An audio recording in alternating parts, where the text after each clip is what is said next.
welcome to episode 57 of the Medieval Podcast. I'm Danièle Sobalski, also known as the 5-Minute Medievalist. This week's episode is brought to you by Podcorn, a new online marketplace where podcasters and sponsors can connect to bring the best of both worlds to you, the listener.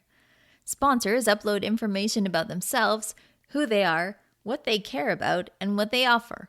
And podcasters do the same, using the list feature to see what's out there and to find the best fit. Podcorn makes it possible for both sponsors and podcasters to collaborate and come up with content that works for everybody, especially you, so that you get the information that you can use. I like it because it gives me freedom, creativity, and flexibility, so I don't have to rely on ads that just don't work for us. So thanks, Podcorn, for sponsoring today's journey into the medieval world. To find out more about Podcorn and how it works, check out podcorn.com. Ever since the very earliest offerings of the silver screen, moviegoers have been eager to escape the modern world for the medieval world, and any glance at a streaming service will show that the same holds true today. Since so many of us are looking for a convenient escape hatch at the moment, I asked Peter Konieczny from Medievalist.net to join me to talk about some of our favorite medieval movies. From kids' movies to dark movies to just light and fun movies, we've got it all. So without further ado, lights, camera, action. All right, Peter, so both of us have been stuck inside for weeks. It's time to talk about the medieval movies that you can turn to when you are stuck in isolation. So you have got a list of your favorite medieval movies, and I guess we'll just get to them. So Peter, what are some of your favorite medieval movies? All right. And like a lot of these will kind of date, this is like stuff I kind of grew up on or like, it, got me interested in the Middle Ages. So like, they're not necessarily the movies that came out in the last couple of years. So I'll say the 13th Warrior. Yeah. So yeah. It's from 1999, stars Antonio Banderas playing an Arab writer that goes on a journey to North. And it's based on a book by Michael Crichton. His book was called Eaters of the Dead. And that's basically a reversion of Beowulf, plus with a bit of Ibn Fadlan's account of the Rus and like the Viking Rus. So you kind of got that, fictionalized it up, and then the movie fictionalized it up a bit more. But still, it's something I really enjoyed. Did you actually read the book, or did you just see the movie? I barely read, so... All right. So you saw the movie. And what is it that you like about it? It's a bit of a fish out of water tale where like Banderas' character is sent north, I guess, to make contact with these Norse Rus people. Like they're never referred to as Vikings, but they're the kind of Scandinavians, and he's kind of sent out there. It's really kind of set about like how he interacts in this world. And kind of learning this story as this kind of Beowulf tale happens. So one of the scenes I really enjoy is how he learns the language. He's traveling with them day after day, and he doesn't speak any Norse, they don't speak any Arabic. He's all alone, and like you see it how he kind of listens as they talk amongst themselves. And every day he learns a little bit more, and then like by the time the voyage is finished, he's like, yeah, he can speak and hurl insults like the best Norsemen. So yeah, it's a lot of fun. So how does he end up there? How does he end up in Scandinavia? Like, I haven't seen this movie, so you have to talk me through it a little bit without spoilers. That kind of part is based on like Ibn Fadlan's journey, and Ibn Fadlan's like a 9th century Arab traveler, and I guess he's sent on a diplomatic mission, which he recounts. So the early parts are kind of taken from this account. In this story, this character is sent up to meet with them. And then these Norse guys realize we have to make a journey to help this other king out. And we need 13 men. We only have 12, so we're going to take you, Arab warrior, with us. And like he just gets taken for the ride, really. Oh, so okay. It's a classic. It's old now. Wow, we're getting old, Peter. Yeah, I know. So this is in your top list. Yeah, of ones to watch. Yeah, it really is. One of the things you'll see with like, a lot of my list is like they're really Hollywood flops. I should be shocked by this, maybe, but I'm really not. Yeah, like it said, like this, there was like a whole bunch of problems with filming. It blew its budget. It didn't make its money back. But it's still something I really enjoy. I really enjoy some of the kind of like speeches. Some of the kind of funny little bits. I think it's a fairly good movie. So yeah, that's again like it's something. Yeah, I really, it was something that really kind of gets you emotionally pumped up, right?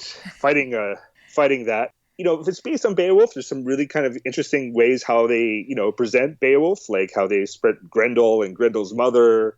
I really like that. So Well, I'm glad people have to check that out because I don't think that, people who are not quite as ancient as we are, people haven't seen this one. So it's one to check out. My list has ones that are fairly new. okay, I got to go to TIFF and see Outlaw King.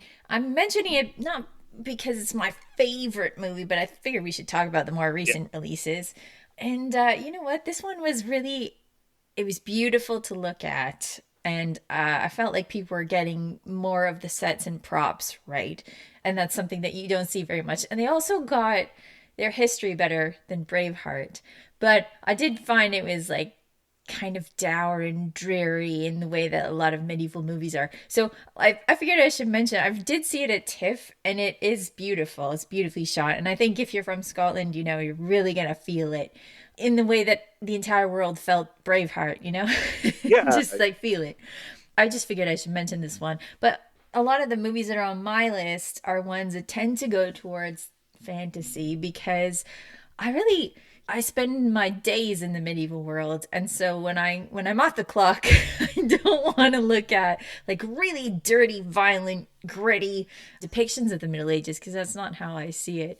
yeah. Like I tend to like a lot of fantasy. I've never like watched a medieval film looking for historical accuracy. Right? It's not something I want. I don't think even medieval people would want historical accuracy in their works either. So yeah, we want to have dragons and craziness and stuff like that. So yeah, like I think we're looking for stuff that's medieval tinged, right? Yeah.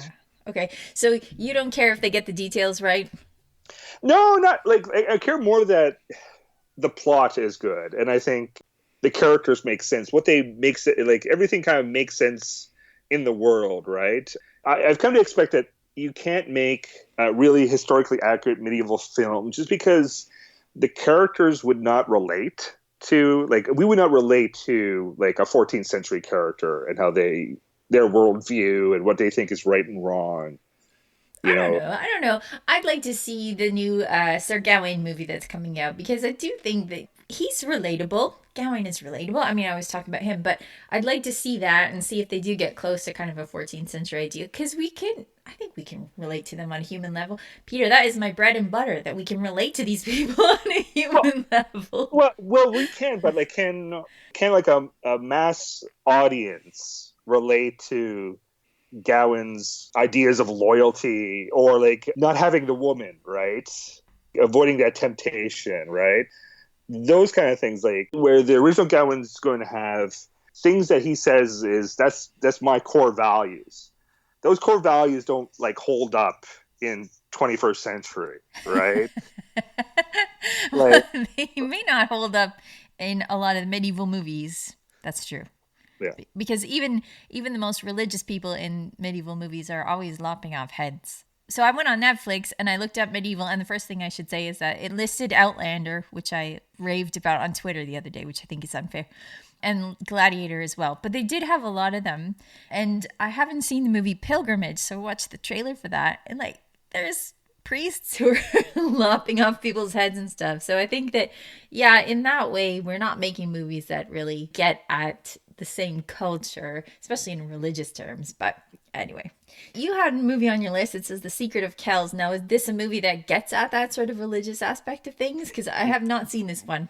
Oh, it is something you have to see, and you Okay. have to see with your kids. Okay. This is an animated film. All right. It was done in 2010 out of Ireland, and it is kind of a tale of how the Book of Kells gets created. But it involves a young 12-year-old monk learning to the art of illustrating, of creating these books, He has to fight with his uncle, who's the head of the monastery. But at the same time, he's also develops a relationship with a fairy creature named Aisling. So she's a white wolf / girl. It's a kind of a combination of like Christianity and like Irish mythical, the history, with that. And you throw in some Vikings, but it's the kind of beautifully detailed. Like there's a reviewer that kind of comments on it and said, "This may be the perfect film for children whose parents are art historians specializing in pre-Renaissance periods." Well, that really sells it. Yes. I mean, but if we're going to have anyone who's listening to this movie, it's going to be art historians who specialize in pre-Renaissance. That's half our audience. Come on. That's half our audience is this kind of, so. Yeah, like, I thought it's just like visually striking. Like, this is like, it was up for a lot of awards. It's not a particularly violent film or anything like that, but I was looking at some comments and like the kids said like, "Oh, I saw this when I was 7 years old and I was so scared." I'm like, what? Wow. So, but it's just kind of like well drawn, very, a lot of music in it. I think, Panger Band, the cat, makes many appearances. So, and, cool. And there's just these kind of tales. So it's very much a kind of beautifully done, low key piece, right? Little magic, little medieval. So yeah. Secret of Kells. Do you think that grown-ups will appreciate it as well, even if they're not art historians or parents? I appreciate it. I think if you're a medievalist, you're like, that's really, really nice. Like, I think they present a monastery a lot better than, say, anything else. Like that monastic life. It is very much like, this is a very positive aspect of Irish history. Well, that's good. I'm glad that kids are watching positive representations of Irish history. That's important. And art. And I think when I was, again, looking at Netflix listings and I was just thinking about medievalism and medieval movies, a lot of them are kids' ones. I think you can count Harry Potter as being medievalism, Chronicles of Narnia, How to Train Your Dragon, Labyrinth, all sorts of these ones. And that's not even including the Disney ones that got me hooked, right? Which we don't need to talk about today because I talk about them all the time. But I should mention one of my favorites as a kid, and again, this is dating me as well, is the NeverEnding Story, which I think we can call medievalism. I thought that was a great movie. It's traumatizing as well, and the people who grew up on this movie will know what I'm talking about. I showed this movie to my kids, and I still could not get through the scene with the horse. You know what I'm talking about? That was still traumatizing to this day. But it's like a really great adventure story. And the other thing I like about it is Bastian gets into this fantasy story by reading. And so it's kind of talking about reading and imagination being ways that you can access stuff like this mystical medieval past. And I mean, I got into the Middle Ages through medieval romance type ideas of heroes and that kind of thing. And so I really liked this one. I still like it because you do have a damsel in distress. This is mostly a movie about dudes. The girls don't do very much in this movie, but I think that the heroism, for example, of Atreyu, who you follow, he's actually not meant to be medieval. He's meant to be a plains person. So not medieval in the European sense. But he's got all those things that medieval heroes had. He has to be brave. He has to be honorable. He has to fight his fears. Yeah, I really like that one. I think we can call that one medievalism. Yeah. Oh, sure. One similar to it is Labyrinth. Yeah, Labyrinth. See, Labyrinth is one I didn't watch as a kid. I watched it as a grown-up. It was a totally different experience, I think. Yeah. Like those films are very much dated. Like their use of puppetry. Like I think we kind of grew up on Muppets. Yeah. So we kind of like, oh yeah, that's fine for that. But like I think it'd be pretty hard for someone that's like 10 or 11 to kind of grow into that and like, oh, it's really dated, right? It's because of they would be expecting computer animation or things like that, right? But it's just a labor of love, these kind of films. Yeah, and I mean, talking about like dark Muppets and dark medievalism, we had Labyrinth and we had the Dark Crystal. I remember that one, which is another like fantasy one. But kids today, I think, would find it pretty slow. So what else do you have on your list? You have The Seven Samurai. Tell me about this one, because I haven't seen this one either. Maybe I should put it on my list. Yeah. If you have a good chunk of time, you can invest, because this is a 3.5 hour film, first of all. Wow. So I think people did not necessarily watch it like on its own, but you'll see that it's one of those films. It's best to understand that it's a film that inspired so much, right? Like, this is a film that it was made in like 1954, made in Japan, and it's a film director named Akira Kurosawa. He had kind of started doing these epic bits, and the premise here is there's a village in 16th century Japan. They learned that they're going to be attacked by bandits. And they said, well, all right, what are we going to do? They're going to get attacked in a few months by these bandits once this harvest is ready. They said, well, let's get some samurai. Let's get some really poor samurai, hungry samurai that will come and help defend our village. It's one of the first films, or maybe the first, that does this idea of going out and assembling the team, where they go out and gather, like, they find one samurai, he finds a couple others, they find another, and all these different characters. You've got your leader, you've got his old friend, you've got the young novice samurai, you've got the happy-go-lucky guy, you've got the very rigid swordsman masters type, and so you get really 6 samurai plus this one other fellow who says he's a samurai, but I'll leave that kind of more about him. But first part of the film is just recruiting and finding these people. That's why it takes 3 hours, right? It's like Avengers. Yeah, and then the second part is this training of the villagers. Like, these samurai come into the villagers, or we got to train you to fight. We can't fight, all these bandits all by ourselves. So we have to train you. And that's another kind of theme that kind of pops up again and again through films, where your main characters train everyone else to help to fight the big battle, right? The last time I saw it was The Mandalorian. Training people. Okay. I'm like, what, the last time you saw this movie was... They No, didn't show that in The Mandalorian. I know, but there's a scene where, like, the Mandalorian, they train the villagers to fight off. It's taken exactly from that. So I'm with you. Lots of kind of things done. So you really got invested in the characters. If any of them die, it becomes a big deal, and it is a long film, and it takes. I remember I watched it with friends, and we watched it in 2 nights, right? So way back when. But it was something. I think I'll try and catch up on it again soon, because that's a really good kind of piece, black and white. So, but just amazingly filmed and so influential. So influential on modern cinema. So yeah, this is one that everybody has said that everybody needs to watch. I just never got around to it, but anybody who knows anything about film says you need to watch The Seven Samurai. I just haven't done it.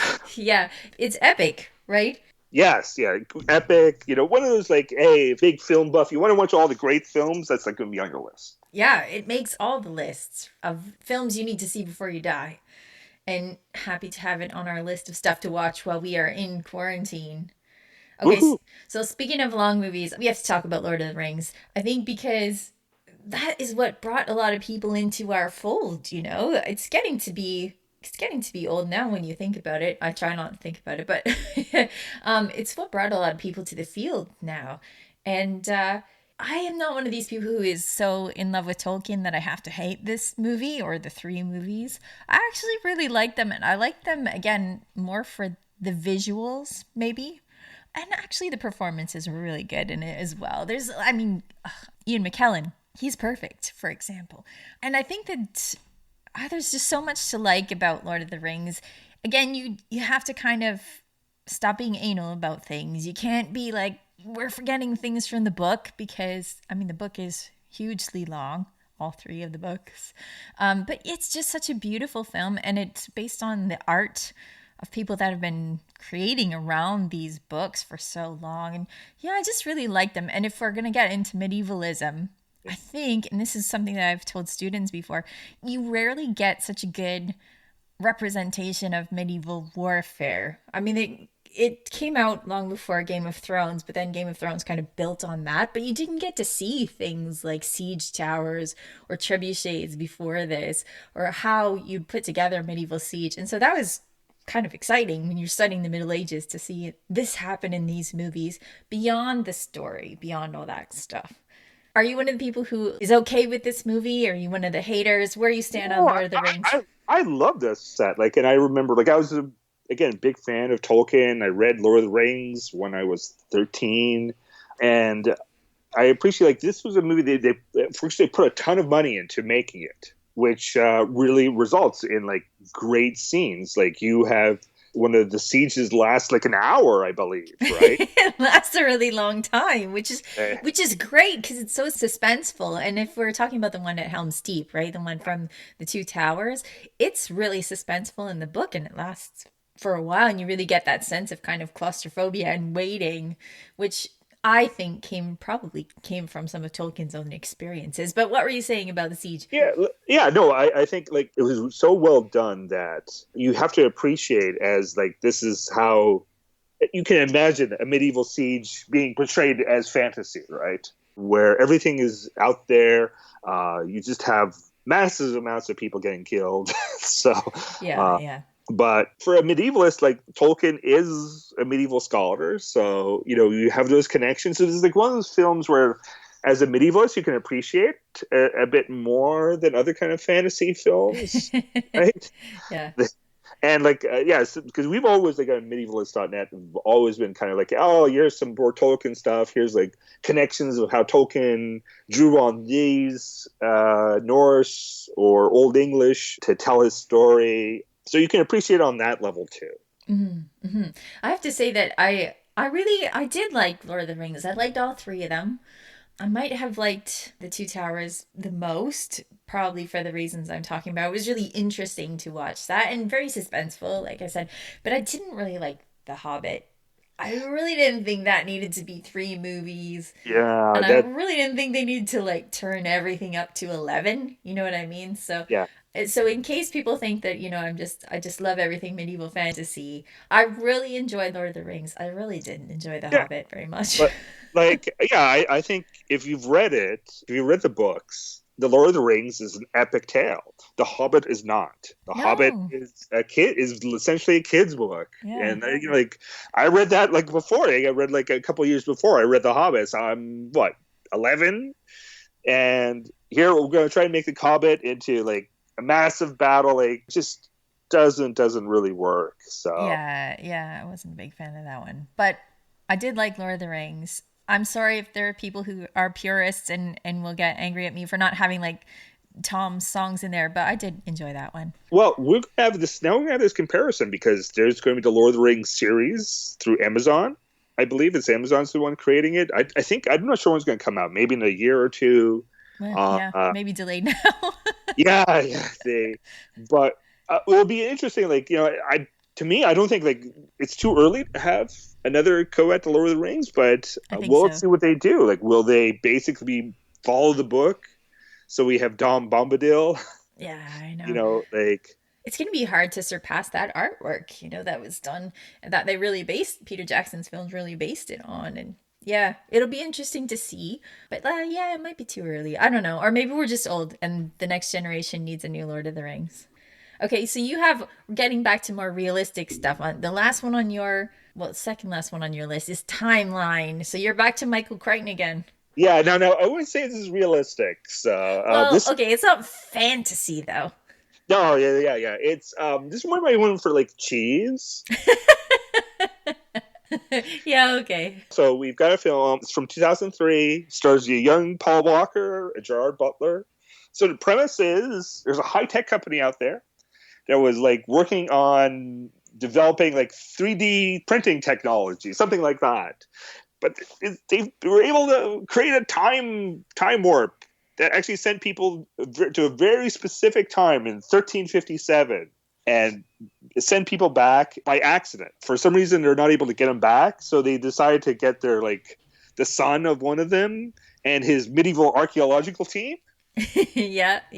So they call it like the ultimate field trip for these guys, right? And and that's part of the fun for me is like, yeah, I'd love to go back in time, barely for a few hours, just go back, like and that's what they're all thinking, right? And hijinks ensue because they wind up in the middle of the 100 Years' War.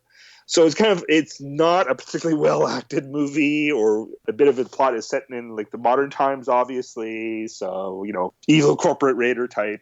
So, but again, like I think for like a medievalist, it's a lot of fun. Just to kind of, you can laugh at it. It's a couple hours wasted. So I think it's one of those ones where the more you look into the medieval world, or the more, like, if you've gone to graduate school, it is more enjoyable. Like, I remember watching Ghostbusters as a kid, and then I remember watching Ghostbusters after having been to graduate school, and it is so much funnier when you're kind of in on the joke. And I think you're right in that timeline. It speaks to nerds, right? Like, what would it be like for you to go back in time? Yeah. And I think the movie's cheesier than the book. The book might be a good way to spend a couple hours too while you're in quarantine, as long as you say, your expectations are not super high. It's entertaining. Yeah. Well, like I imagine, like I would see it as a comedy almost, because like it's not a comedy. It's a very straight, but you can kind of laugh at it, like as in like you have that medieval kind of history training. Yeah, oh, that's so crazy. So, let's have these great siege. Like I have to say, the siege that they have, the night. Of course, there's a nighttime siege, so lots of fiery arrows. But yeah, So you have that, but yeah, it was like, for me, it's a lot of fun. I think if you're a medievalist, it can be a lot of fun, but I wouldn't say it's probably forgettable for everyone else. Yeah, probably. But I mean, it's probably one of the ones you can get for super cheap right now. So yeah, it's a good time to watch cheese. That's a good distraction. And speaking of ones that really speak to nerds, we have to get to my favorite medieval movie, which is A Knight's Tale.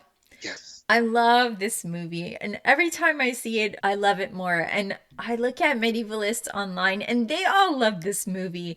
And it's, again, like, I don't like the ones where everybody is really filthy and they're just killing people left and right, and everybody's very broody and angry and probably hungry all the time. Like the Robin Hood from 2010. Like, I'm not crazy about that gritty stuff. But A Knight's Tale, it doesn't try to be realistic. And in not trying to be realistic, it really gets at what it would have been like to live there, to spend all your time thinking about sports or fashion or love or music or that kind of thing, and to really get invested in the entertainment of the time, or just have a real personal life at that time. Not something where you have to definitely save the world, but where you can have a goal that is, I'm going to be the best jouster I can be. And it's a sports movie. We all know this. Yeah. But I just love it because it's so much fun, and it gets at the fact that people did have fun in the Middle Ages, believe it or not. Oh yeah, like this is right away you get into it. It's all 70s music. Yeah, I love 70s music. Yeah, they start off like "We Will Rock You," right? As like some of everyone's doing in the stadium, jousting arena. So, doing all like "We Will Rock You." So yeah, like you go in. I think the more you know about the Middle Ages, the more you can appreciate and laugh at this film, right? Because you can see all the in jokes. But yeah, it's a lot of fun. Like that's basically what it is. Where even said they didn't try to be historically accurate. But at the same time, there's a lot of it that is accurate. So yeah, or like you say, the little in jokes, like the summoner and the pardoner are in it, or Chaucer has a gambling problem, or just small things that you see, and I just really appreciate it. And we had a whole episode on Monty Python and the Holy Grail, but this is like the same type of thing where the more you know about the Middle Ages, the funnier it is, the more you can enjoy it. Yeah, it's still my favorite medieval movie, but right up there is the last one on your list, which everybody loves. I love this movie. I've loved it since I was a kid, which is what? The Princess Bride. The Princess Bride. It's an awesome movie. Yeah. Okay, what do you love about this movie, Peter? Okay, first of all, it came out when I was like 13, and when it came out, it was also like a box office flop, pretty much. Yeah, and I think it's one of those ones where it was always on TV after and people just watched it on V8, on what we call VHS back in the day. Yeah. And it just became this memorable, perfect fantasy tale, right? With little hints at medievalism. Like, it's kind of set on Earth, Yeah. where we have like little references to that, like land wars in Asia. Mm-hmm, But mm-hmm. it's something where the lines are delivered great. All the acting is done really well. Kind of like a perfectly done little film. So Yeah, I loved it. I still love it. And this is another one where you could spend your quarantine reading the book as well, because there's some stuff in the book which is hilarious, which isn't in the movie either. But I mean, some of the things that you see in it, like that sword fight, is epic just on yes, its own. Like, this movie it's funny and it's sweet and all those things, but there are still some fantastic details, like that sword fight. It was just amazing. And when you see, like, there's memoirs on The Princess Bride now where they talk about just how hard and how many months they worked on it, and it's amazing. It comes off so smoothly. It's beautiful. yeah, like Carrie Yules, I think that's his name. He's the main actor. He's done a book talking about that history of it. They've done plays based on it. It's something that's just kind of grown. I think it's probably hit its peak in a sense that, like, Yeah. I can't think they'll ever make a remake. I'm sure like someone's like thinking about it, but Yeah. there's no point. You can't make it any better. But at the same time, I would say, yeah, as a parent, you want to show it to your kids. Yeah, it's one of these ones where you show it to your kids and you're like, is it still going to hit the same notes for my kids that it did for me, on a VHS tape? And I did show it to my kids, and they enjoyed it. They like the adventure and they like the humor. I mean, some of the things I thought were hilarious that were totally over their heads. They were probably totally over my head at the time too. But yeah, they really enjoyed it. I think that this is one that if you haven't seen it in a while, watch it again, because it's really a lot of fun. It's all very quotable. Oh yeah. Yeah, it's like, yeah, I think, if you can get into it, it's something, a lot of fun just to experience and enjoy. And yeah, it's an evening of enjoyment. Yeah, absolutely. And I think that's why I wanted to leave that one for last, because it's just so much fun. There are so many good medieval movies out there. I think that for all of them, the advice for all of them is you can't take it too seriously. You can't really expect everything to be right. Mm-hmm. So as long as you can turn that switch off and just enjoy it, there's a lot of good medieval movies out there. Yeah, like I think we were talking a bit beforehand, like a lot of the movies that we kind of come across, and especially in recent years, are pretty dour. Yeah. And like, ultra violent. That's, I think, has been the kind of go to where, like, seeing like movies like Ironclad or Valhalla Rising, those are just butcherings of people, and Yeah. everyone is like, we're gonna be as cruel. And I think the idea is like the Middle Ages was a really terrible time, so we have to show that. The Black Death Yeah, is, right? yeah, it's another great death scene for Sean Bean. yeah, Sean Bean. Sean Bean knows how to get himself killed. So Yeah, and I find that tiresome. I can appreciate it on a certain level, but it's not what I seek out, And I would like to see more movies that just get at the fact that not everything was about mud and blood, yeah, But if exactly. you're looking for mud and blood, there are a lot of movies like that out there for you to watch. Do you have any final thoughts on movies in the Middle Ages before we get to what's on the website, Peter? I think, like I said, don't look for stuff historically accurate. I think you just kind of look for a good plot. Sometimes look for ones that are like really outside the box. Those are the more memorable ones. These are time right now to look for something to enjoy the films, not get too deep into them. So yeah, I think that is fair to say. All right, what's on the website this week, Peter? What have you got for us? there is some information about like what's new in medieval books. So we have another roundup. There is an interesting little project of how a Viking ship that was discovered last year. They've now done a digital recreation of not just the ship, but like the whole area where it was found. So we have a little news on that. beyond that, I don't have too much. No, that's okay. Something I wanted to mention was the idea of the Black Death being the same as coronavirus keeps coming up in the news this week. So it might be worth revisiting medievalist.net, where we have articles from Ken Modshine, and we have our podcast from a couple weeks ago with Winston Black as well. So if you are starting to read stuff in the news, people are doing think pieces on how this is kind of like the Black Death. First of all, it's not like the Black Death, but you can go to medievalist.net and straighten yourself out, right? Yeah, exactly. I think these are days where people are trying to reach for some kind of comparable to what's happening. And I think it's easy fruit to look at the Middle Ages. And sometimes, it's interesting comparisons, right? But at the same time, we're not undergoing the Black Death. So, yes, yeah. And if you want to know stuff about the Black Death, medievalist.net is your place to go, right? Exactly. We've got that. Black Death has always been really popular among medieval historians. So, and it's also kind of a launching point where people talk about pandemic. The history of pandemic always has something with the Black Death, as well as what we, sometimes called the Justinianic plague or plague of Justinian. Those kind of historical topics, and you get kind of underpin pandemics and stuff like that. And now, we're in now a new age of a new pandemic. So something for historians to kind of chew on now. So, so it's a good thing that you got it all on the website, right? Yep. All right. Thanks, Peter, for stopping by, talking about medieval movies and all that stuff. Thanks a lot. Hey, thanks. Thanks for having me. Since social distancing and self-isolation began, we've had more listeners than ever before and more patrons than ever before. And for that, we are really, really grateful. Your contributions help keep this podcast coming to you. So if you're enjoying it, please consider becoming a patron yourself. Our patrons get other perks to help them escape to the medieval world through Medieval Warfare magazine and our book club, so it's win-win for us all. Find out more at patreon.com/medievalists. For movie reviews and a whole lot more, follow medievalist.net on Facebook or Twitter @medievalists. And you can find me, Danièle Cebulski, on social media at 5MIN-medievalist or 5-minute medievalist.